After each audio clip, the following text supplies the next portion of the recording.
दुष्ट वृत्ति, राक्षसी वृत्ति क्या है? किसी दूसरे का नुकसान और मेरा फायदा, ये है विकृति, ये है राक्षसी वृत्ति।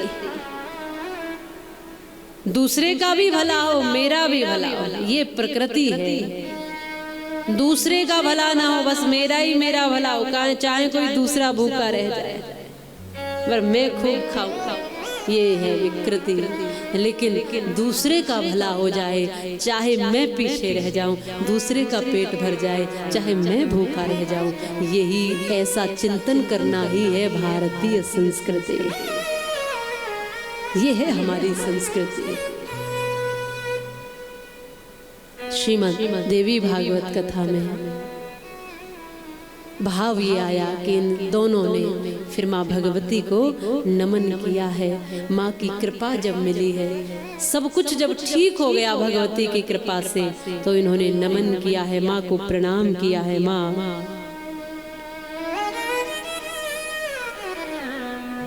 नमस्ते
आपकी जय हो, जय हो, बारंबार जय हो, नमन हो आपको।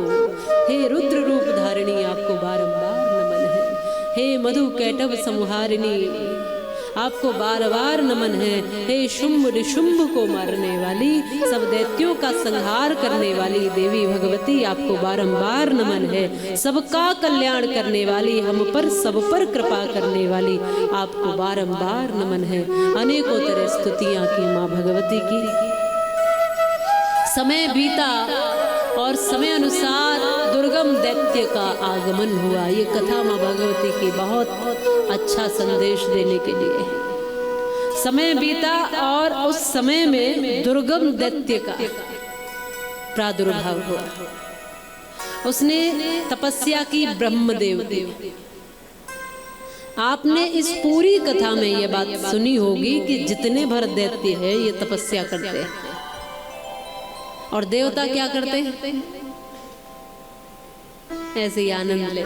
कोई देवता तुमने तपस्या करते हुए नहीं। सारे देवता अपनी शक्ति को बढ़ाने के लिए तप करते हैं। जो सारे दैत्य हैं, देवता उस शक्ति को खर्च कर रहे हैं बस। लेकिन दैत्य सारे बढ़ाए जा रहे हैं, बल बढ़ा रहे हैं, शक्ति बढ़ा रहे हैं, ऊर्जा बढ़ा रहे हैं, सारी शक्तियों को प्रकट कर रहे। ब्रह्मा विष्णु शिव जहां जहां से उनको जो वरदान मिले तो लेने के लिए तैयार रहते हैं। इस दुर्गम दैत्य ने भगवान ब्रह्मदेव की उपासना की, तप किया और उस तप से वरदान प्राप्त किया। पूछा क्या चाहिए, तो इसने वेद मांग लिए, क्योंकि दैत्य है ही वह जो दूसरों का विनाश करना चाहे, जो दूसरों का बुरा करना चाहे, वही दैत्य है। इसने भले के लिए कुछ नहीं मांगा। जितने भर दैत्य हैं वो सब बुरा करने के लिए ही मांगते हैं। माने वेद इसको प्राप्त हो जाए तो इसलिए वेद नहीं मांगे कि ये वेद पढ़ेगा, वेदों का अध्ययन करेगा, प्रकांड विद्वान बनेगा, इसलिए नहीं। वेद इसको प्राप्त हो जाए, ब्राह्मणों के पास जो मंत्र है वो सब इसको प्राप्त हो जाए और सबको मैं प्राप्त करके मैं तो बलशाली बन जाऊं, लेकिन पूरे समाज में यदि वेद नहीं होंगे तो अज्ञान फैलेगा और जब वेद मंत्रों का उच्चारण नहीं होगा तो यज्ञ आदि शुभ कर्म, कर्मकांड, देवताओं का यजन पूजन सब बंद हो जाएगा।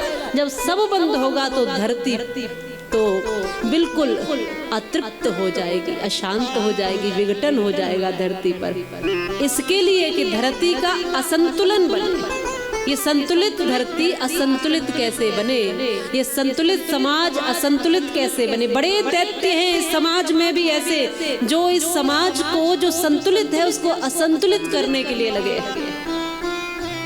कैसे हंसते खेलते लोग, ये अव्यवस्थित हो, ये हंस क्यों रहा है, ये रोता क्यों नहीं है, ये कैसे तरक्की कर रहा है, ये नीचे क्यों नहीं आ रहा है, ये गिरता क्यों नहीं है। कुछ लोग जीवन जीते ही इसलिए, कुछ लोग आते ही धरती पर इसलिए हैं, उनको आनंद ही दूसरों को कष्ट में देख कर आता है। ये दैत्य वृत्ति है और वो वृत्ति कहीं गई नहीं है, पुनः पुनः लौट कर किसी न किसी मनुष्य में आ जाती है। इसने इसलिए वेद लिए कि जब मैं वेदों को ले जाऊंगा तो धरती का संतुलन बिगड़ जाएगा। अब ब्रह्मा जी का तप किया था तो ब्रह्मा जी ने वरदान देना ही था। ब्रह्मा जी ने कहा तथास्तु, सारे वेद, वेद मंत्र और जो कुछ भी था ज्ञानवर्धक वो सब इसके पास आ गया। ब्राह्मण बिना वेद के, बिना शास्त्र के, बिना मंत्रों के क्या यजन करें, क्या अनुष्ठान करें। अनुष्ठान बंद हुए, यज्ञ आदि शुभ कर्म बंद हुए, देवताओं का पूजन बंद हो गया। देवताओं का पूजन बंद हुआ तो धरती पर फिर असंतुलित हो गया। यज्ञ बंद हुए तो वर्षा नहीं होनी, यज्ञ आदि से वर्षा होती है, वर्षा नहीं हुई, सूखा पड़ गया तो अन्न नहीं हो रहा, पानी की कमी, अन्न की, भोजन की कमी, पेड़ सूखने लगे, हरियाली समाप्त होने लगी, धरती बंजर होने लगी, त्राहिमाम त्राहिमाम होने लगा। सारे तरफ सब जीव जंतु प्राण छोड़ने लगे।